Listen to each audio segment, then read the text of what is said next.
점점 날씨가 더우고 내일은 우미노히, 그래서 아마 바다 가는 날입니까? 바다 가는 날이라든지 우미노히 해서 연휴기 때문에 금요일부터 많은 사람이 지금 바깥으로 이렇게 나간데 여러분들은 교회로 오셔서 놀러도 못 가시고 안 듣기도 하고 축하하기도 하고 그렇습니다. 마태복음 오늘은 3장을 중심으로 세례를 받으시는 예수님이라는 제목으로 같이 은혜 받기 원합니다. 지난주에 올리브사또 118회 송례가 있어서 참석했는데 이번에 간증을 하신 목사님이 고시가야 크리스찬 교회의 스즈키 목사님이라는 분이 간증했는데 연세가 63세쯤 이렇게 되신 분이신데 그분이 어떻게 예수를 믿게 됐는지를 간증을 하는데 참 은혜를 많이 받았습니다. 주보에 써 있습니다만은 고등학교 3학년 때 이분이 길을 가다가 교회 간판을 이렇게 보고 집회 시간 안내하는 게 있지 않습니까? 간판을 보는 순간에 괜히 화가 치밀어 올라오더라는 것입니다. 있지도 않은 하나님을 선전하는 이런 가짜 서양 종교를 퍼뜨리는 그것이 이상하게 마음에 안 들고 막 화가 나가지고 따지러 교회에 들어갔다는 것입니다. 왜 이런 거를 선전하냐고. 들어갔더니 목사님이 마침 계셔가지고 자기가 궁금했던 질문을 막 공격하는데 목사님이 성경책을 이렇게 펴면서 일일이 설명을 해주더라는 것입니다. 그래서 자기가 공격을 할 수가 없어가지고 공격을 하려면은 내가 성경을 더 연구해야 되겠다 해가지고 배너 만든 사람처럼 집에 가서 성경을 구입해가지고 열심히 연구를 하는 가운데 이상하게 이게 자꾸 믿어지더래요. 진짜로 있는 거 아닌가 이런 생각이 자꾸 들면서 이분이 한 1년간 그런 생활을 하다가 그 교회에 등록을 하고 거기서 세례를 받았어요. 고등학교 3학년 때 졸업 직전에 세례를 받았다고요. 그래서 진짜 하나님께서는 희한하게 사람을 인도하시구나. 그 교회 간판 보고 화가 올라 치밀어가지고 그게 계기가 되고 자기 발로 찾아가서 자기 발로 성경 보고 예수 믿은 거예요. 그 양반아. 사카신 목사님도 비슷한 케이스입니다. 책방에 가가지고 성경을 집으라는 소리가 들려가지고 그 성경책을 사서 고등학교 때 읽고 스스로 교회를 다니는 이런 케이스인데 정말 이 구원에 관한 간증을 들으면은 정말 신비로운 것이 참 많이 있습니다. 오늘 또 하나님께서 우리를 향한 구원, 이 구원이 정말 그냥 저절로 되어지는 것이 아니고 하나님께서는 치밀한 계획을 갖고 구원의 계획을 다 세우시고 하나님 놀라운 섭리 가운데서 한 사람 한 사람 또 사건 하나하나가 일어나게 하셔서 하나님의 백성을 이렇게 불러 모으시는 것을 볼 수 있습니다. 오늘은 세례 요한이라는 인물이 등장하는데 예수님께서 이 땅에 오시는 것이 많이 예언이 되어 있습니다만은 그뿐만이 아니고 이 세례 요한도 예수님보다 먼저 와서 길을 예비할 것이라는 것에 대한 예언이 구약에 있습니다. 그 예언대로 또 이 세례 요한이 이곳에 와서 예수님의 길을 예비하는 것을 보면은 예수님뿐만이 아니고 하나님께서는 미리 와서 올 사람까지도 이사야라는 선지자가 약 700년 전에 이사야서 40장을 통해서 미리 예언을 했고 또 400년 전에 말라기라는 선지자를 통해서 말라기 3장이나 4장에 엘리야 같은 사람이 와서 주의 길을 예비할 것을 예언을 미리 쭉 했었습니다.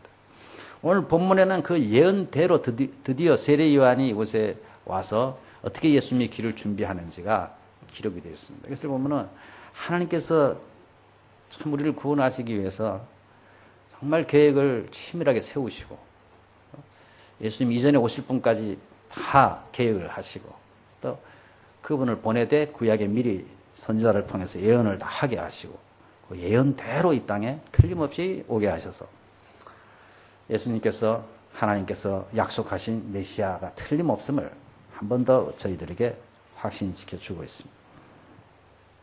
1절에 보시면은 세례 요한이라는 사람이 유대 광야에서 전파하는데 회개하라 천국이 가까우니라 하면서 이상한 복장을 한 사람이 나타나서 어느 날부터 외치기 시작했습니다. 이 세례 요한이라는 사람은 누가복음 1장에 잘 나타나 있습니다. 누가복음 1장에 보면 세례 요한이 어떻게 태어나고 자랐는지에 대해서 나오는데 그 아버지는 사가랴고 어머님은 엘리사벳인데 다 제사장 집안입니다. 어머님은 아론의 자손이라고 일부러 그렇게 성경에 기록이 되는데 이런 경건한 집안 자손으로 태어나는데 이 사가랴와 엘리사벳은 나이가 들었는데 자식이 없었어요. 자식을 거의 포기하고 있었는데 성전에 들어가서 자기 순서가 되어서 의식을 거행하는 동안에 사자가 나타나가지고 아기가 태어날 것을, 요한이라는 아기가 태어날 것을 예언을 해줍니다. 근데 좀처럼 믿기 어렵습니다만은 안 믿으니까 아기가 태어날 때까지 너는 벙어리가 될 것이라 그랬어요. 그리고 아이가 태어나면 이름을 요한이라고 하라 하면서 요한이라는 아이가 태어날 것을 예언을 합니다. 누가복음 1장 16, 17절에 보시면은 사자가 나타나가지고 이스라엘 자손을 줄이고 그들의 하나님께로 많이 돌아오게 할 사람을 보내겠다 해서 그가 또 엘리야의 심령과 능력으로 주 앞에 와서 먼저 와서 아버지의 마음을 자식에게 거스리는 자를 의인의 슬기에 돌아오게 하고 주를 위하여 세운 백성을 준비하리라. 엘리야의 심령과 능력으로 주님보다 먼저 와서 아버지의 마음을 자식에게로 이렇게 돌이키고 거스리는 자를 돌아오게 하고 이렇게 준비하는 사람이 올 것이다 했는데 그것이 말라기서 4장 5절 6절에 나오는 말씀인 것입니다. 그것이 이 세례 요한에 해당된다고 누가는 기록을 하고 있습니다. 우리가 마음대로 해석하는 것이 아니고 누가가 그렇게 말라기서를 인용을 하면서 이 세례 요한이 그 역할을 하기 위해서 예언한 바로 그 사람이라는 것을 강조하고 있습니다. 그래서 이 세례 요한이 태어나게 된 누가복음 1장 15절에 보시면은 주의 사자가 예언을 하되 그 아이는 포도주나 독한 술을 마시지 아니하며 포도주와 독한 술을 마시지 아니하고 모태로부터 성령의 충만함을 받아 어머니 뱃속에서부터 성령의 충만함을 받을 것이라 그랬어요. 이걸 보면은 우리가 임신했을 때 태아가 사람이냐 아니냐 하는 말이 많이 있습니다만 성경은 태아 상태에서 성령의 충만함을 받는다고 표현해요. 세례 요한은 뭐 어머니 뱃속에서부터 성령의 충만함을 받을 것이라 그랬어요. 누가복음 1장 36절에도 보면은 이 엘리사벳 세례 요한의 어머니 엘리사벳과 예수님의 육신의 어머니 마리아는 친척이라 그랬습니다. 마리아가 사자가 나타나서 아기를 임신할 것이다 했을 때 안 믿으니까 너의 친척 엘리사벳도 봐라. 나이 들어서 아기를 못 놓는다고 했는데 지금 임신했다 벌써. 그래서 진짜인가 해서 마리아가 확인하러 갑니다. 그러니까 세례 요한이 그 어머니 뱃속에서 6개월이 됐을 때에 6개월쯤 됐을 때 마리아가 그 집을 방문합니다. 그래서 마리아가 엘리사벳의 집을 들어갔을 때에 1장 36절에 보시면은 6달이 되었는데 41절에 엘리사벳이 마리아를 방문함을 들으며 아이가 복중에서 뛰노는지라. 재미난 편이었어요. 세례 요한이 어머니 뱃속에서 마리아가 문에 들어오는 것을 보고서 어머니 뱃속에서 뛰어놀았다 그랬어요. 아까는 성령 충만함을 받았더라는데 이 아이가 이번에는 어머니 뱃속에서 예수님을 임신한 마리아가 오는 것을 아이가 알았다는 거지. 알고서 어머니 뱃속에서 뛰어놀았다는 거 보면은 우리 태중의 아이들이 얼마나 우리가 모르는 세계가 있는 거예요. 그 아이들이 영적으로 이렇게 성령 충만 받기도 하고 영적으로 느끼고 이런 게 있는 것입니다. 그래서 세례 요한은 태중에서 성령 충만 받고 태중에서 예수님을 알아본 아이인 것입니다. 그래서 예수님보다 6개월 먼저 출생합니다. 예수님보다 6개월 먼저 출생을 해서 마태복음 14장 10절에 보면은 그 당시에 헤롯 왕이 자기 동생 부인을 빼앗아가지고 자기 부인으로 하는 것에 대해서 그것은 잘못이라고 지적을 했어요. 그래서 왕의 미움을 받아가지고 목이 잘려서 죽습니다. 그러니까 예수님이 등장하자마자 세례받고 나서 얼마 안 돼서 세례 요한은 목이 잘라서 죽습니다. 그러니까 이 세례 요한은 결혼도 안 하고 누가복음 1장 8절에 보면은 어려서 태어나가지고서 점점 성령이 충만한 가운데서 자라나다가 공적으로 나타날 때까지 광야에서 살았다 그랬습니다. 그러니까 요한은 정말 결혼도 안 하고 외롭게 광야에서 살고 오늘 보면은 낙타의 가죽의 옷을 입고 가죽 띠를 들고 메뚜기와 그 석청은 들의 꿀입니다.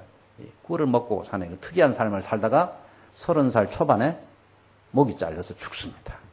그 인간적으로 보면 불쌍하지 않습니까? 예수님께서 세상에 낳은 자 중에, 여인이 낳은 자 중에 가장 큰 자라고 했는데, 이렇게 뭐 일찍 죽고 비참하게 죽고, 많은 이런 인생을 살았는데, 그러나 영적으로 보면은 굉장히 짧고, 굵게, 군더더기가 없는 삶, 군더더기가 없는, 군더더기 말이 어렵네. 그런 삶을 살은 아주 멋진 그런 사람이라고 저는 생각을 하고 있습니다. 오늘 4절에 보시면은 이 세리요한이 털옷을 입고 약대 털옷을 입고 허리에 가죽띠를 띠고 음식은 메뚜기와 석청이었더라. 이것을 먹으면서 광야에서 이렇게 사는데, 유대 광야라고 하는 것은 예루살렘과 그 사해 사이에 있는 광야가 있습니다. 그곳에서 이렇게 사는데, 거기에 지금 가보면은 그 사해 사본이 발견된 그런 동굴도 있고, 그게 옛날에 SM파라고 아주 경건주의자들이 그쪽에서 많이 살았던 그런 지역인데, 그곳에서 사는 이런 특이한 존재였습니다. 모습도 그렇고 옷도 그렇고 음식만. 메뚜기는 저희가 어릴 때는 메뚜기 많이 먹었습니다. 여러분들 안 먹었습니까? 추수할 때 다니면서 메뚜기 잡아다가 볶아서 안 먹었습니까? 그래요. 고급 요리인데, 요즘은 고급 요리인데, 이걸 보니까 옛날 생각이 나는데, 세례요한도 메뚜기와 그 바위 틈새에 이런 꿀 같은 게 많이 있었는데, 그런 꿀을 먹으면서 광야에서 아마 기도하면서 예수님의 때를 준비하면서 외롭게. 그러니까 신앙의 사람은 고독이 필요한 것 같아요. 바울도 은혜 받고 나서 광야에 가서 3년간 있었던 것처럼, 세례 요한도 광야에서 외롭게 기도하면서 아마 주님의 때를 기다리고 있었던 것 같습니다.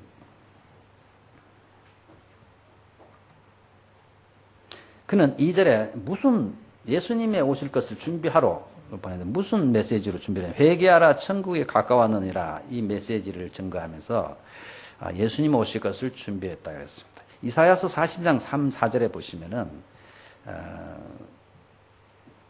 제가 한번 읽어드리겠습니다. 외치는 자의 소리여, 이르되 너희는 광야에서 여호와의 길을 예비하라. 사막에서 우리 하나님의 대로를 평탄케 하라. 골짜기마다 도두어지며 산마다 언덕마다 낮아지며 고르지 아니한 곳이 평탄하게 되며 험한 곳이 평지가 될 것입니다.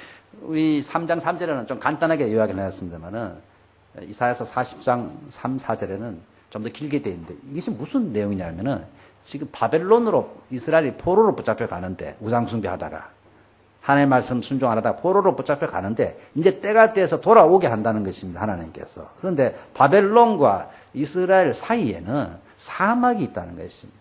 수리아에 큰 사막이 있는데, 이 사막 길은 험하고 울퉁불퉁하고 삐뚤삐뚤하고 그렇기 때문에 하나님의 백성이 돌아가는 이 길을 평탄케 하라는 것입니다. 길을 예비하라는 것입니다. 잘 갈 수 있도록. 그래서 구부러진 길은 곧장 이렇게 척병을 아주 평탄케 하고, 울퉁불퉁한 길은, 튀어나온 길은 깎아서 편편하게 하고, 움푹 파진 곳은 메꿔가지고 잘 갈 수 있도록, 즉 바벨론에서 이스라엘로 돌아가는 길을 아주 잘 갈 수 있도록 그 길을 미리 닦아 놓으랍니다. 근데 왕이 행차할 때는 항상 그 전에 사신들이 가가지고, 사자들이 가지고 길을 준비합니다. 지금 또 대통령이 가든지 수상이 움직이면요, 일본도 보면 가끔 여기 경찰이 쫙 깔릴 때가 있어요. 무슨 일인가 하면 천황이 왔대요. 어떤 날은. 여기 자주 옵니다. 여기 수상하고 도지사하고 천황이 여기 요 건너편 공원이 그 옛날에 지진 때 죽은 사람들하고 미군이 2차 대전 말 공습을 안 했습니까? 그때 죽은 사람들의 영을 모시는 위령당이거든요. 이게 유명한 위령당입니다. 약 10만 명이 안치되어 있는 위령당이기 때문에 여기 심심하면 천황도 뭐 왔다 가고, 근데 보면 형사들이 쭉 있어요. 그럼 누가 천황이나 수상이나 이 정도 급이 올 때는 그렇게 하더라고요. 옛날에 왕이 행차할 때도 미리 가서 길을 왕이 타고 가는 그 마차가 더 큰 그림 되겠습니까? 길을 평탄하게 하고 이런 건데 그것을 연장시키는 글이 이사야서 40장 3, 4절입니다. 길을 평탄하게 해서 왕이 가는 하나님의 백성이 가는 길을 아주 편하게 갈 수 있도록 길을 예비하라. 1차적으로는 이스라엘 백성이 바벨론에서 이스라엘로 돌아갈 때에 그 길을 평탄하게 해서 잘 갈 수 있도록 그 예언인 것입니다. 그런데 오늘 마태나 누가나 요한은 다 그 구절이 예수님의 길을 예비하는 세례 요한에 관한 것으로 이렇게 해석을 하고 있습니다. 성령님께서. 그러니까 신약을 모르면은 이사야서만 우리가 보면은 그게 무슨 뜻인지 정확한 의미를 알 수가 없죠. 그러니까 유대인들이 지금 예수님은 안 믿지 않습니까? 유대인들이 히브리어를 얼마나 잘합니까? 이사야서를 얼마나 받겠습니까? 그 구절을 읽을 때마다 그들이 해석하는 것은 그냥 바벨론에서 이스라엘로 돌아갈 때에 길을 평탄케 하라는 것밖에는 이해를 못하는 것입니다. 그러나 하나님께서 그것을 기록하게 하신 것은 궁극적으로는 장차 예수님이 이 땅에 오시는데 세례 요한을 세워서 예수님이 하시는 일을 미리 준비하라. 즉 사람들의 마음이 사막과 같다는 것입니다. 광야와 같은 마음이 울퉁불퉁하고 마음이 삐뚤어져 있고 그런 사람들의 마음을 똑바로 하고 튀어나온 곳은 자르고 파인 곳은 메꾸고 해가지고 그 마음이 이렇게 맞서고 순화할 수 있도록 그런 준비를 세례 요한을 통해서 하는 것으로 신약의 기자들은 그렇게 이사야서를 이렇게 해석을 하고 있습니다. 그다음에 말라기서 3장 1절이나 말라기 4장 5절 또 다 그런 식으로 해석을 하고 그것이 참된 의미는 예수님을 준비하는 세례 요한의 사역인 것을 가르쳐주고 있습니다. 이것을 보면서 하나님께서 우리의 구원을 위해서 참 치밀하게 준비하셨구나. 우리 구원이 하루 이틀에 되는 것이 아니고 세례 요한에 오는 이런 것까지도 700년 전에 이사야의 입을 통해서 이스라엘 백성이 포로에서 돌아가는 그 과정을 통해서 예수님이 오시는 영적인 구원을 설명하는 그런 놀라운 뜻이 그곳에 있는 것을 보고 400년 전에 말라기 선지자를 통해서 또 한 번 더 엘리야와 같은 자가 와서 사람들의 마음을 이렇게 돌이키게 하는 역할을 할 것이다. 오늘 본문은 그 자가 드디어 왔다는 것입니다. 왔어. 그가 무엇으로 준비를 했냐면 아까 2절에 있는 대로 회개하라. 천국이 가까웠다. 두 가지 메시지입니다. 하나는 회개하라. 구야하라 메나사이 회개하라. 또 하나는 하나님의 나라 천국이 가까웠다. 천국은 여러 가지 의미가 있습니다만 하나님이 다스리는 천국, 하나님의 통치를 받는 나라가 임하였죠. 예수님이 가까이 오셨다는 것입니다. 하나님의 나라가 가까웠다.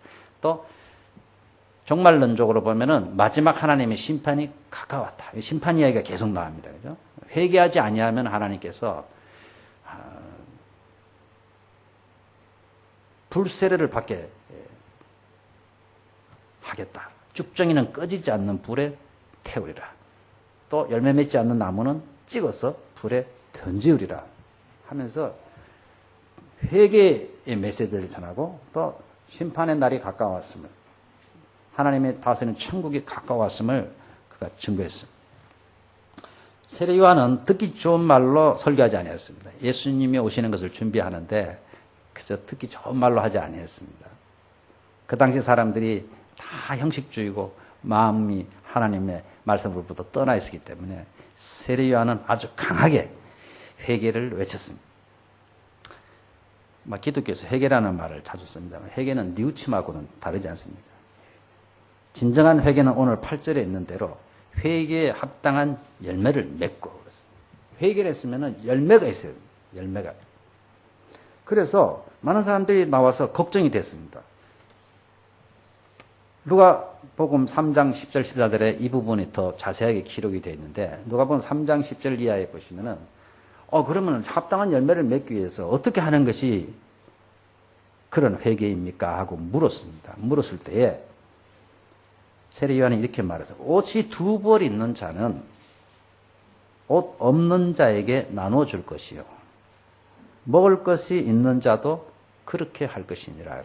옷이 두 벌 있는 사람은 옷이 없는 자에게 나눠주는 것이 회개라 그랬습니다.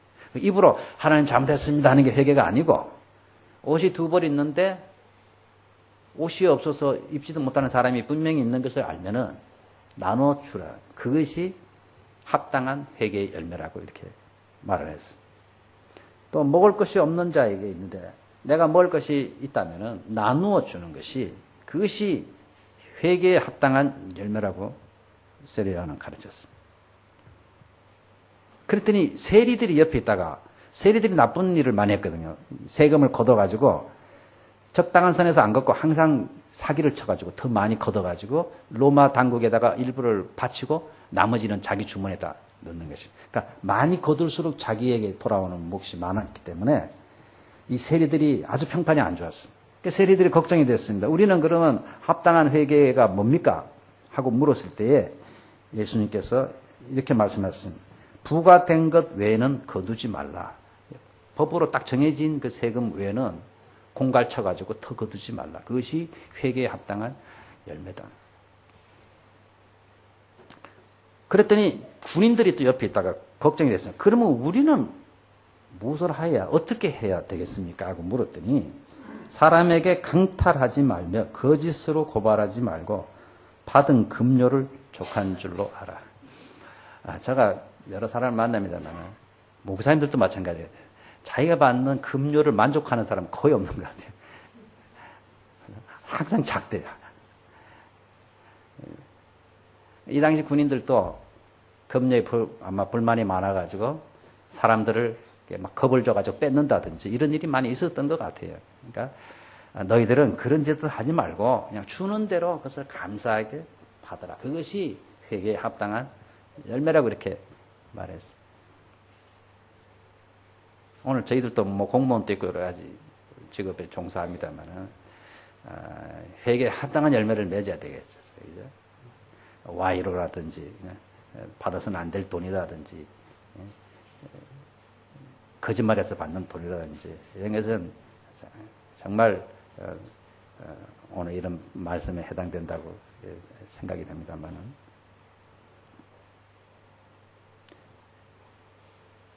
세례요한이 이렇게 와가지고 진정한 회개를 외쳤습니다. 그렇지 아니하면 하나님께서 심판하실 것이다. 열매 맺지 않는 나무는 도끼로 다 찍어가지고 불에다 던져버릴 것이다. 오늘날 이런 메시지를 싫어합니다. 사람들이 회개하십시오. 철저히 회개하십시오. 그러면 기비시 됐으네. 그래서 다들 위로해주는 말을 듣기를 원해요. 왜냐하면 삶에 지쳐있기 때문에 이렇게 위로해주고 자꾸 격려해주고 이렇게 좋습니다. 막 이렇게 사랑합시다. 이렇게 하고 이런 것만 원하고 근본적으로 삶의 마음의 그런 자세와 삶의 자세가 바뀌는 것을 촉구하는 이런 회개의 메시지는 사람들이 싫어합니다. 왜냐면 다 걸리니까. 다 하나씩 걸리니까 싫어합니다. 사람들이. 그러나 세례요한은 예수님께서 오시는데 그 예수님의 오시는 길을 준비하기 위해서는 먼저 회개가 있어야 된다. 자기 죄에 대해서 솔직히 인정하고 그것을 마음으로 뿐만 아니고 실제로 열매를 맺는 회개를 하지 않으면 안 된다는 것을 외쳤습니다. 그런데 희한하게도 이 당시에 많은 사람들이 회개 자복하고 요단강가에 나와서 6절에 보면 세례를 받았다 그랬어요. 많은 사람, 하나님의 은혜 같아요. 이런 메시지를 전하는데 이스라엘 백성들은 할례만 받으면 구원받는다고 생각하고 있었는데 이 메시지를 듣고서 사람들이 막 회개하고 이런 역사가 일어나서 많은 사람들이 나와서 세례를 받았습니다. 근데 실제로 보면은 바리새인과 사두개인들도 많이 와서 세례를 받으려고 하는데 이상하게 세례요한이 세례를 안 주고 막 욕을 합니다. 개 자식도 아니고 독사의 자식들라는 거예요. 우리 막 성경이 독사의 자식들라 쉽게 말하면 독사 새끼들아 이렇게 말한 것 같아요. 개보다도 더한 말을 썼어요. 독사의 자식들아. 누가 너희를 가르쳐 임박한 진로를 피하라더냐. 왜 그렇게 해서 세례받으러 왔는데 왜 이런 말을 심한 말을 할까요? 보면은 다른 성경에 보시면은 여러분들 왜 이런 말하면 1장 요한복음 1장 19절 24절에 보시면은 여기에 대해서 이렇게 설명하고 있습니다. 예루살렘에서 유대인들이 제사장들과 레위인을 요한에게 보내요. 이 사람들이 정말로 세례받으러 온 사람이 아니고요. 위에 종교 지도자들이 요한을 정탐하러 보낸 것입니다. 왜 그러냐면 사람들이 하도 많이 몰려가니까 위기를 느끼고 예루살렘의 지도자들이 이 현상을 좀 파악하고 오라 해가지고 어떤 부류의 사람들이 모이면 뭘 하는지를 조사하러 온 사람들인 것입니다. 그래서 1장 19절에 보면은 와가지고 내가 누구며 물을 때 요한의 증언이 이러하니라. 24절에 보면은 그들은 바리새인들이 보낸 자니라. 정말 회개하고 세례받으러 온 사람들이 아니고 이 세례 요한을 조사하러 온 사람. 삐딱하게 이렇게 조사를 하러 온 사람이니까 세례 요한이 알아보고는 이 독사의 자식들아 이렇게 말한 것입니다. 또 여러분들 메시지를 들을 때는요, 정말 겸손한 마음으로 내가 말씀 듣고 회개하겠다 이렇게 드려야 되는데, 이런 태도로 오는 사람이 있다, 교회에. 삐딱한 마음으로. 어린 나이와 같이 여러분들, 우리 신앙생활 순수한 마음이 필요합니다. 그래서 하나님의 말씀을 그대로 듣고, 꼭 그대로 안 듣고 다른 사람한테 적용한다든지, 이 사람은, 저 사람이 꼭 들어야 돼. 저 사람이 이거 고쳐야 돼. 이러고, 이제 그런 태도로 나온 사람들이 바리새인과 사두개인들. 이 바리새인과 사두개는 여러분들 신약을 볼 때는 중요합니다. 특별히 복음서에 자주 나옵니다. 예수님과 자주 다툰 사람들 아닙니까? 근데 바리새인들은 지금으로 하면 아주 보수적인 사람들입니다. 보수적인 사람이고 하나님 말씀을 아주 철두철미하게 잘 지키려고 노력은 하는데 너무 지나치다 보니까 형식화돼가지고 하나님 말씀의 본질적인 의미는 다 상실해버리고 껍데기만 남아가지고 그래서 자기네들이 그걸 지킴으로 구원을 하려고 하는, 지금으로 말하면 스스로 노력해서 구원을, 자력 구원이라는, 스스로 노력해서 구원을 받으려고 몸부림치는 사람. 그런 부류의 사람들입니다. 근데 이 사두개인은 뭐냐면 제사장집 그룹들, 대제사장 그룹이라서 당시에 귀족에 속했습니다. 그리고 이들은 성전을 중심으로 막대한 이득을 챙기는 사람들이었습니다. 그래서 아주, 이 사람들은 내세에는 관심이 없어요. 지금 세상이 너무 좋아. 그래서 어떻게든지 기득권을 유지하려고 성전에서 성전을 잘 이용해가지고 장사를 한다든지 사람들에게 돈을 받고 뭐 한다든지 해서 막대한 이윤을 남기고 그 당시에 지배 세력으로 존재했던 사람들. 이 사람들의 생각은 지금으로 말하면 자유주의적인 신학을 가진 사람. 그러니까 영의 세계를 믿지 않았습니다. 내세도 안 믿고 천사도 안 믿고 영도 안 믿고 부활도 안 믿고 아주 합리적이고 이런 사람들이었습니다. 그래서 현실을 어떻게 하면 더 잘 살까?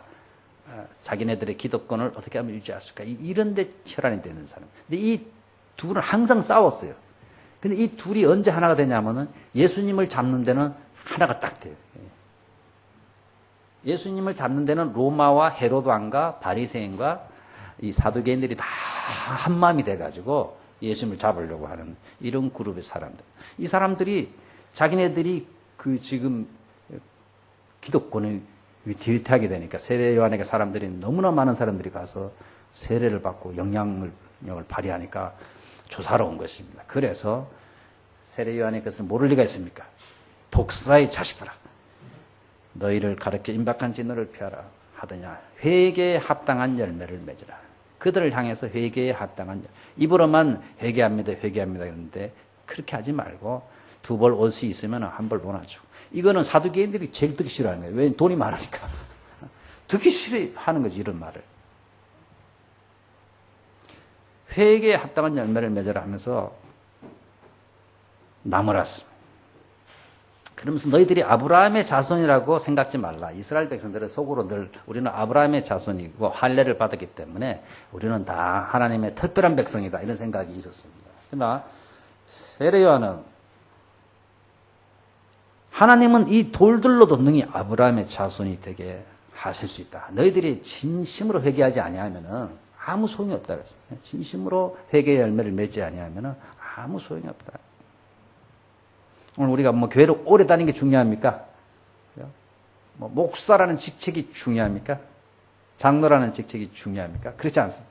회개에 합당한 열매를 안 맺으면 하나님 앞에서는 나무 뿌리에 놓인 도끼로서 전 열매 안 맺는 그런 나무는 찍어버리려고 하나님께서 지금 보고 계시다. 보고 계시다. 그러니까 철저하게 회개에 합당한 열매를 맺으라고 외쳤습니다. 이 세례 요한은 예수님의 오심을 준비하는 자로서 자기 자신을 철저히 잘 파악하고 있었어요. 사람들이 가끔 보면 분수에 넘는 사람들 있지 않습니까?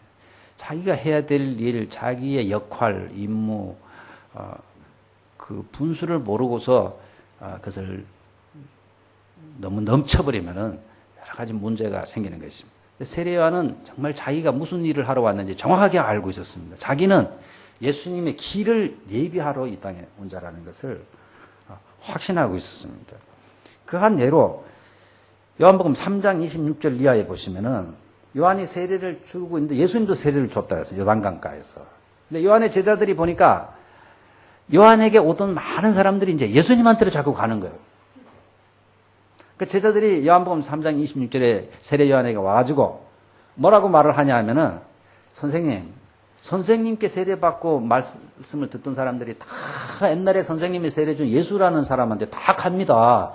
지금 말하면 선생님 인기가 많이 떨어지고 지금 새로 떠는 저 예수님이라는 사람한테 사람들이 다 사람들을 빼앗기고 있습니다. 어떻게 좀 조치를 취해 주십시오. 이렇게 말을 했습니다. 여러분들 그때 참 속이 상하죠, 그죠? 속이 상하죠. 사람 자기를 알아주고 인기가 있을 때가 좋지만 그 연예인들이 자살하고 하는 것도 그 인기가 그렇게 무서운가 봐요. 떨어지면 권력도 그렇고 권력도 있다가 없으면 못 견디고 인기도 있다가 없으면 못 견디나 봐요, 사람들이. 근데 세례 요한은 뭐라고 말을 하냐면은 3장 29절에 신부를 취하는 자는 신랑이나 서서 신랑의 음성을 듣는 친구가 크게 기뻐하네. 나는 이러한 기쁨으로 충만하노라. 제자들이 얼마나 속 타겠습니까? 무언가 좀 조치를 취하세요 했더니 신부를 취하는 자는 신랑 예수님인데 나는 그 신랑의 친구이기 때문에 내가 너무 기쁘다. 그리고 더 결정적인 말은 3장 30절에 그는 흥하여야 하겠고 나는 쇠하여야 하리라 하니라. 예수님은 점점점 흥해야 되고 나는 점점점 쇠하여지리라. 이것이 인격을 가진 사람이 정말 하기 힘든 일입니다. 정말 하기. 이렇게 되는 것은 자기의 역할을 정확하게 알아야만 됩니다. 자기의 주제를 모르면은 이렇게 못합니다. 세례 요한은 정확하게 알아서 자기는 예수님의 길을 예비하러 온 것이 자기의 삶의 목표라는 것을 정확히 알았기 때문에 절대로 분수를 넘지 않았어요. 오히려 이것이 잘 됐다고. 그러니까 우리가 신앙이 바랐으면요, 뭐 기죽을 것도 없고 기분 나쁠 것도 없고 그렇습니다. 생명의 삶 공부할 때도 가끔 말을 드립니다만 두 가지 말과 생각 때문에 사람이 인생을 망치는 경우가 많습니다. 무슨 생각이냐면은 기분 나쁘네 이 생각이 들면요, 기분 나쁘네 이 생각이 들면은 못 견디는 거였어요. 건방지네 이런 생각이 들면, 그래서 그런 생각이 싹 들 때는요 빨리 지워버려야 돼요. 그런 생각이 들기 시작하면은 시험 들기 시작하는 거죠. 기분 나쁘네 쫙 들면요 섭섭하네. 교회 시험은 거기서부터 시작돼요. 전부 다 날 못 알아주네, 섭섭하네. 그래 곤사병이라고 제가 옛날에 지었어요. 곤사병. 곤사님들이요 시험 드는 건 다 곤사병. 섭섭하네, 나를 안 알아주네, 내가 얼마나 뒤에서 뭘 하는데 안 알아주네. 젊은 사람들이 막 그러면 건방지네. 기분 나쁘네, 건방지네. 요 두 가지 생각 때문에요. 별거 아닌 것 가지고 기분 나쁘네, 건방지네가 들어오면은 마이가 막 역사해가지고요. 엄청난 일을 벌이게 됩니다. 근데 세례 요한은 안 그랬어요. 세례 요한은 정확하게 알았어요. 당연하다. 그분이 신랑이고 신부를 취했대. 나는 신랑의 친구로서 기뻐하는. 또 그분은 이제부터 점점점 흥해야 되고 나는 그분의 길을 예비해서 그분이 흥해지면 자기 일이 성공한 거. 그분이 드러나려면 자기가 죽어야 돼. 그런데 결혼식장 가서 제일 보기 싫은 게 뭔지 알아요? 사회자가 너무 설치는 거 있죠. 그 신랑 신부 사회를 보는데 이 사회자가 너무 막 화려하고 말도 잘하고 막 눈에 확 떼가지고 아유 저 사람 사회 삼았으면 좋겠다 이런 생각이 들면은 그 완전 빵점짜리 빵점. 신부 친구들도 좀 조심해야 돼요. 신부보다 더 이쁘게 하고 가면 안 돼요 그날은. 그죠? 근데 주책 없이 막 신부보다 더 막 화려하고 이쁘게 가면은 그건 예의가 아니죠. 그렇죠? 예의가 아니죠. 교회도 그래요. 우리 지금 뭐 형육사님. 교회도 한국에도 보면 부목사님들이 너무 설치면 안 돼. 부목사도 설교도요. 담임 목사 눈치 봐가면서 적당히 이렇게 해야지. 한국의 교회가 시험에 왜 드는지 아세요? 부목사님들이 너무 날뛰고 설치고 막 설교를 너무 잘해버려. 근데 목사님들이 시험 드는 게 아니고 사모들이 시험에 들더라고. 사모님들이 시험에 들어가지고 참 깔짝깔짝 그래 못 살게 구는 거예요, 이제. 왜냐하면 사람들의 마음이 굴러 싹 가는 게 보이거든. 옛날에 서울 남서울교회라고 있었어. 큰 교회. 홍정길 목사님 있는 교회. 거기에 부목으로 누가 있었냐 하면은 지금 남포교회에 있는 그 목사님이 거기에 부목으로 있었어요. 홍정일 목사님이 1년간 안식년으로 영국에 가 계실 때, 이 목사님이 부목사가 설교를 했는데, 제 동기가 그 교회를, 대학 친구가 그 교회를 다녔어요. 오후 예배. 오후 예배만 3,000명이 모이는데요. 반포에 있을 때, 옛날에는 그 교회가 컸어요. 반포 초창기에. 한 사람도 조는 사람이 없었대요. 1층에 꽉 사람이 사는데, 담임 목사님이 있을 때보다 교회가 더 난리가 난 거예요. 막 1부, 2부, 3부, 4부 막 콱콱 차고. 그때 그 교회 위기가 온 거예요, 이제. 이 소문이 들어가지 않습니까? 그죠? 들어가지 않습니다. 근데 홍정일 목사님이 지혜롭게 해서, 정확한 건 잘 모르겠습니다만은, 돌아오시면서 교인을 뚝 띄워가지고 개척교회를 하나 남포에다가 탁 마련해줘요. 아시아 선수촌 있죠? 거기 상가에다가. 그래 가고 싶은 사람 가라 해가지고 많은 성도들을 내서 개척하는 형태로 부목사님을 내보냈어요. 안 그러면 그건 막 문제됩니다, 또. 그래서 사람들이 자기가 어디까지 해야 될 것인가 잘 알아야 돼요. 잘 알아서. 못해서 시험 드는 게 아니고요. 너무 잘나가지고 시험 드는 경우가 많아요. 결혼식 사회 보면요. 여러분 실수도 하고요. 좀 어설프고 그래야 되지. 아이고, 저 사람 사회 안에서 잘 됐다 이런 생각이 들어야지. 사회 보는 사람, 저 친구들이 신랑이나 신부보다 더 잘 되면 안 되는 것입니다. 근데 세례 요한은 정확하게 자기의 역할을 알았어요. 그래서 예수님은 점점 흥해야 되고 나는 점점 세워지리라. 그래서 그가 30살에 젊은 나이에 목이 잘려서 죽습니다. 그러고 세례 요한을 보면 얼마나 짧고 굵게 사는지 깔끔하게 살았어요. 자기 사명에 충실한 사람. 충실하게 살고 딱 죽은 사람. 정말 이렇게 살고 싶어. 근데 30살은 좀 아깝고 제가 수명까지 살되 충실하고. 그래, 오래 사는 게 중요한 게 아니지 않습니까? 그 사명에 정말 충실해서. 저희들도 정말 예수님의 복음의 길을 예비하는 자로서 세례 요한과 같은 자세로. 교회에서 여러분들 좀 서습하더라도 너무 그러면 안 돼요. 내가 할 일이 무엇인가. 사도 요한은 빌립보서 1장 20절에 나의 간절한 기대와 소망을 따라 아무 일에든지 부끄러워하지 아니하고 지금 또 전과 같이 온전히 담대하여 살든지 죽든지 내 몸에서 그리스도가 존귀하게 되게 하려 하나니. 사도 바울은요, 살든지 죽든지 유일한 소망은 자기 몸에서 오직 그리스도만 존귀하게 드러나는 것을 그가 소원했어요. 그럼 자기는 죽어도 되고 안 나눠줘도 되고 오직 그리스도만 존귀하게 드러나면은 그걸로 사도 바울은 만족한다고 그랬습니다. 근데 실제로 오늘날 이런 신자들이 잘 없습니다. 오늘 이런 신자들이 잘 없어요. 수용로 교회를 세울 때 부산에 정필돈 목사님 유명한 분이 계십니다. 그 교회 지금 한 3만 명이 넘지 않습니까? 강남, 서울 밑으로는 가장 큰 교회라고 알고 있는데 그 해운대 쪽에 큰 교회 수용로 교회라고 있습니다. 정필돈 목사님이 그 교회를 개척할 때 제가 알기로는 부산의 태창 합판입니까? 큰 합판 목재 회사 회장님이 이 젊은 목사님을 초청을 했어요. 개척을 하자고.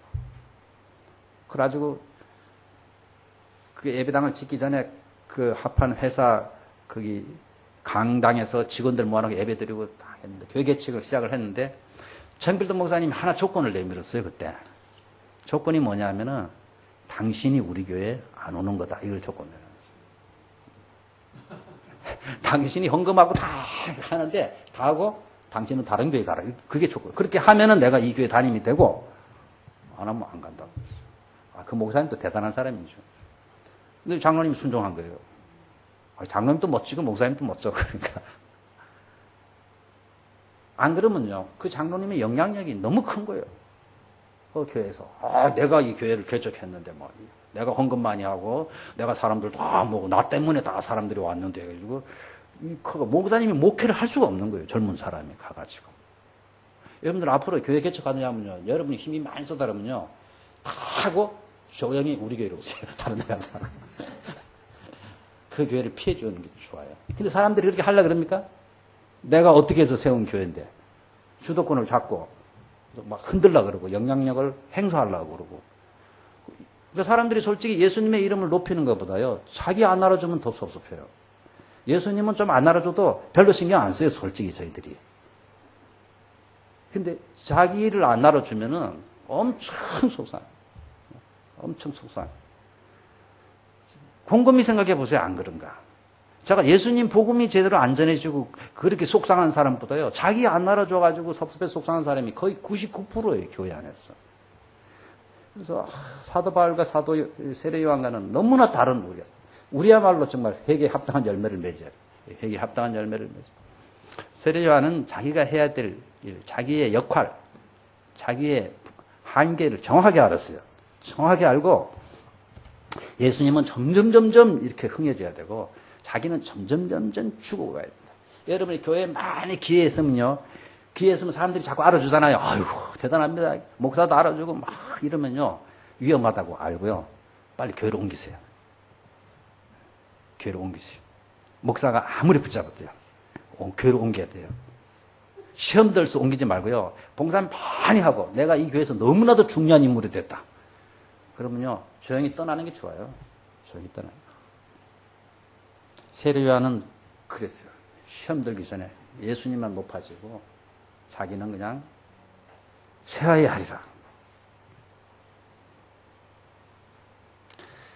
오늘 13절부터는 드디어 예수님께서 이 요한에게 찾아옵니다. 요한이 이렇게 준비를 하고 있을 때 요한에게 찾아왔을 때 요한이 알아보죠. 왜냐하면 요한이 알아봤겠습니까? 못 알아봤겠습니까? 여러분. 예수님이 메시아로 오실 분이라는 것을. 뭐 정확한 말은 없습니다만은 어머니 태 속에서 알아봤는데 못 알아보겠습니까? 어머니 뱃속에 있을 때 예수님이 임신된 상태에 들어올 때 뛰어놀았다고 했는데 알아봤겠죠.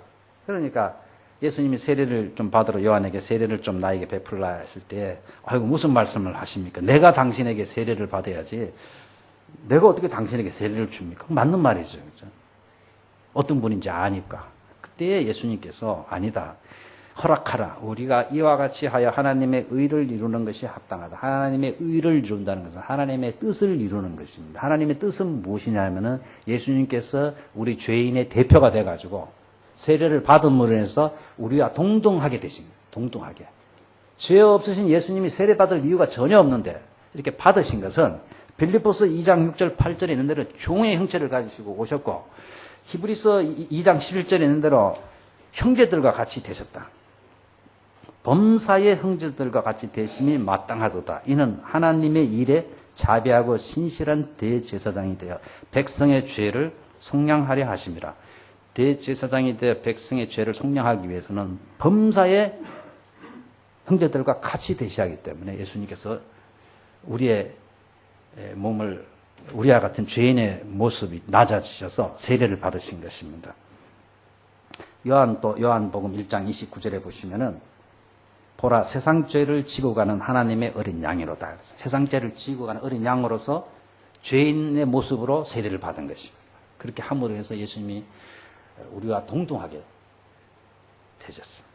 그리고 물에서 올라왔을 때 오늘 성경에서 정말 보기 드문 장면이 16, 17절에 나오는데 삼위일체 하나님께서 동시에 등장하는 장면이 잘 없습니다. 성경에. 동시에 등장하는 장면. 여기에 거의 유일하게 세례받고 올라오실 때에 성령님께서 비둘기 모양으로 눈에 보이게 임하십니다. 예수님 위에 임하십니다. 성령을 왜 비둘기로 표시했는지 잘 모르겠어요. 비둘기는 순결하고, 그죠? 뭐 깨끗하고 여러 가지 그런 의미가 있겠습니다만은, 그런 좋은 평화, 뭐 여러 가지 좋은 상징이 있어서 그런지 비둘기 모습으로 성령님이 임하셨다. 그리고 이번에 소리는 하늘로 소리가 나는데 성부 하나님의 소리가 나는데 내 사랑하는 아들이요 내 기뻐하는 자라 하면서 하늘에서 하나님께서 너무 기쁘셔서 내 사랑하는 아들이요 내 기뻐하는 자라고 인정하는 그런 목소리가 들려왔던 것입니다. 왜 하나님께서 이렇게 말씀하시겠습니까? 예수님께서 죄인의 몸을 입고 세례 받으신 것은 이제 공생애에 아버지의 뜻대로 내가 순종하겠습니다 하고 세례를 받으셨으니까 물에서 올라올 때 이 힘든 일을 예수님께서 맡으시고 이제 죄인을 대신하여서 십자가에 돌아가시겠다는 그런 결심을 한 것이니까 성부 하나님과 성령 하나님께서 오늘 축하라 그래야 됩니까? 축하는 좋은 일에 축하합니다. 이거는 정말 힘든 죽음으로 가는 길인데 세상 죄를 짊어지고 힘을 주고 격려해 주기 위해서 성부, 성자, 성령 하나님이 오늘 본문에 다 등장하는 것입니다. 그러면서 너무너무 귀한 일을 결심하신 예수님께 내 사랑하는 아들이요 내가 기뻐한다. 이걸 보면 하나님께서 자기 아들 죽는 것을 뭘 기뻐하시겠습니까? 어떻게 보면 아들보다 우리를 더 생각하는 것 같아요. 우리를 구원하시기 위해서 아들이 죽기까지 결심하고 물에서 올라올 때 이는 내 사랑하는 아들이 내 기뻐하는 자라. 하나님이 너무 자기 아들 죽겠다는데 너무 기뻐하셨다. 왜 그렇습니까? 우리를 구원하시고자 하는 하나님의 구원 계획에 예수님께서 전적으로 동의하고 전적으로 순종해 주셨기 때문에 아버지 되시는 성부께서는 내 사랑하는 아들이요 내 기뻐하는 자라 하면서 기뻐하셨어요. 우리의 구원은 성부, 성자, 성령 삼위일체 하나님께서 같이 하시는 사역입니다. 그래서 오늘 예수님께서 이제 공적인 사역에 이제 들어갑니다. 이때부터. 지금까지는 목수일을 하고 가정을 돌봤습니다만은 이제 집을 나와서 3년 동안 다니면서 메시지를 전하고 많은 병자를 고치고 하나님의 나라를 전파하는 사역이 이제부터 시작한다. 이것을 공생애라고 합니다. 공적인 생애라 해서 공생애가 시작되는 지금 취임식을 거행하는 거죠. 성부, 성자, 성령. 우리는 교회에서 요즘 장로, 장립식, 목사 취임식 하면 뭐 거창하게 안 합니까? 조촐하게 여기는 성령님이 임하고 성부가 임해서 취임식. 근데 교회 취임식은 세상과 좀 다른데 요즘은 교회가 굉장히 세속화가 돼가지고 무슨 출세한 것처럼 생각해요. 장로, 장립식 그러면 사실은 교회의 가장 큰 종이 되는 건데 사실은 그죠? 권사나 장로, 종이 되는 건데 무슨 교회에 벼슬을 한 것처럼 생각해요, 사람들이. 그래가지고 화환을 갖고 오고 뭐 돈봉투로 뭐 축의금도 주고 막 사실은 그게 아니고 안 됐습니다. 이제부터 죽을 고생을 하는 길로 들어가네요. 사실은 그렇거든요. 온몸을 다해서 이제 주님을 섬기겠다는 거니까. 그렇게 잔치식으로 하면 원래는 안 되는 거예요, 그게. 원래는 안 되는 거예요, 그게. 정말 겸손하게. 그래서 한국에 하면 돈도 받아 또. 장로 되는 데는 1억. 권사는 500만 원. 헌금을 하게. 그래서 너무나 웃기는 거예요. 너무나 웃기는 거예요. 그래서 저희 교회는 안 했어요. 헌금 안 했어요, 그때. 그죠? 하고 싶으면 1년 후에 몰래 하라 그랬어요. 무명으로. 무명으로. 1년 후에 그냥 하시고. 그런 거 하면 안 돼요. 앞으로도 하면 안 돼요. 그 장립식 한다고 헌금하면 안 돼. 경비는 교회가 다 들여서 해야 되고. 본인들은 그냥 평상시대로 하고, 그래, 은혜를 받았으면은 한 1년 후에 아무도 모르게 그냥 감사한금을 해야지. 그거 이임식 받는다고 무슨 돈 받고 뭐 사는 것처럼 돈 없으면은 못하고 시험에 들고. 그게 무슨 교회입니까, 그게. 그리고 그게 뭐 출세하는 것도 아니고 하나님께 헌신하려고 하는 그 자리인데 그냥 심플하게 하고 말씀 중심으로 하고 본인이 기도하고 그게 제일 중요한 것입니다, 사실. 근데 이왕이면 좀 알려져 서 간단한 식사는 할 수 있고 하지만은 그게 무슨 벼슬하는 것처럼 생각하면 안 됩니다. 그래서 장로 됐다 그러면은 가문의 명예로 생각하고 있는데 장로 된 게 중요한 것이 아니고 장로가 되어서 무슨 일을 하는가가 중요한 것입니다. 정말 세례요한처럼 교회가 흥하고 주님의 이름이 들어 나는 죽고 안 알아줘도 죽고 그게 내용이 중요한 것이지 그 짓기가 뭐 중요해요. 오늘 아브라함의 자손을 자랑하는 거랑 똑같습니다, 여러분들. 나 예수님이 취임하실 때는 성부성자가 이렇게 오셔서 아무도 없는 가운데서 딱 하나님께서 내 사랑하는 아들이요 내 기뻐하는 자니 하고서 예수님께서 이제 험한 길을 이제 스타트를 끊는 것입니다. 이것을 볼 때에 참 저희들의 구원이 얼마나 고귀한 일인가. 하나님께서 삼위 하나님이 온 힘을 다해서 우리 한 영혼을 구원하기 위해서 이렇게까지 희생하시고 이렇게까지 준비하시고 세례 요한까지 예언하시고 그대로 착착착착 아무렇게나 돌아가는 것 같아도 절대로 하나님은 정확한 시간에 정확한 사람을 움직이고 환경을 움직여 가지고 구원 사역을 하는 것입니다. 그래서 저는 구원에 관한 게 제일 은혜스러워요.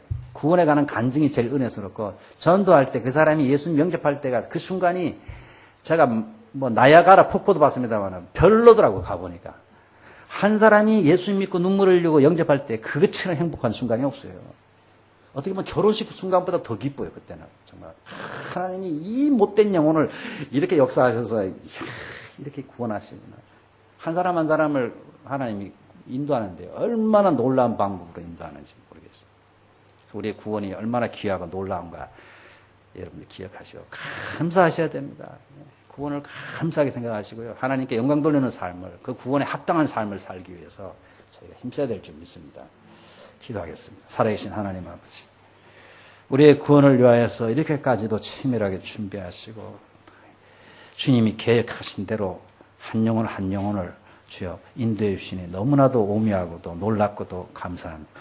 우리의 구원을 헛되이 저희가 생각하지 않게 하시고 정말 구원에 감사하며 하나님께 영광 돌리는 구원받은 자로서 합당한 삶을 살아들으시도록 주여 도와주옵시고 저희들도 세례 요한처럼 주님의 복음의 길을 예비하는 자로서 이 땅을 살아갈 수 있도록 아버지 하나님이여 도와주옵소서. 사용하여 주옵소서. 예수님의 귀하신 이름으로 기도합니다.